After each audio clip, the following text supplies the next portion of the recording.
పొద్దున్నే హ్యాపీగా అయితే లేచి హ్యాపీగా మన ఓట్ మీల్ అయితే తినేసి అమ్మ వాషింగ్ మిషన్ లోంచి వాటర్ రావట్లేదంటే 10 గంటల దాకా అది నన్ను తింటే కింద మీద పడితే చివరికి అది సెట్ అయ్యాక నేను బ్రెడ్ బనానా అయితే తిని మన గుర్రం మీద ఇంకా మన స్టైల్లో జిమ్ కి బయలుదేరిపోయాం మామ. మన సిరీస్ లో 3వ రోజుకి స్వాగతం సుస్వాగతం. ఈ రోజు మన వర్కౌట్ వచ్చేసి షోల్డర్స్ అండ్ అప్పర్ చెస్ట్. ముందుగా 40 డిగ్రీస్ ఇంక్లైన్ చెస్ట్ 3 సెట్లు, తర్వాత 25 డిగ్రీస్ ఇంక్లైన్ చెస్ట్ 3 సెట్లు, తర్వాత లో టు హై కేబుల్ ఫ్లై మన చెస్ట్ ని అయితే ర్యాంపాడించేస్తే వెంటనే మనం పుషప్స్ ని సూపర్ సెట్ లా తీసుకుని మనం చెస్ట్ ని ర్యాంపాడించేసి ఈ 2 వేరియేషన్లు 3 సెట్లు అయ్యాక welcome to section 2 laying cross cable ladder flies 3 సెట్లు, తర్వాత సైడ్ లాటరలైజర్స్ విత్ 3 సూపర్ సెట్స్, చివరిగా బార్బుల్ పుష్ ప్రెస్ తో వర్కౌట్ ను ముగించి ఇంకా welcome to our deadly chapter 2. మన 1.5 అవర్ కార్డియోలో 45 మినిట్స్ పూర్తయ్యేసరికి మన స్టేజ్ ఇలా ఉంటే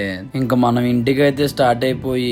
బండి తీసేస్తుంటే మన సూర్యుడు రపా మండుతుంటే అదే ఎండలో అయితే మనం ఇంటికి వెళ్ళిపోయి మన పోస్ట్ వర్కౌట్ అయితే తీసుకుని మళ్ళీ ఈవినింగ్ 7 కి వాటర్ మెలోన్ అయితే తినేసి మన రిమైనింగ్ 45 మినిట్స్ కార్డియోకి పార్క్ అయితే వెళ్ళిపోయాం అనమాట. అక్కడ అలా వ్యూని అయితే ఎంజాయ్ చేస్తూ 45 మినిట్స్ కార్డియో అయితే పూర్తి చేసుకుని సరదాగా అలా బ్యాడ్మింటన్ అయితే చూసి ఇక సెలవు తీసుకుంటూ యువర్స్ డెడ్లీ దైవ.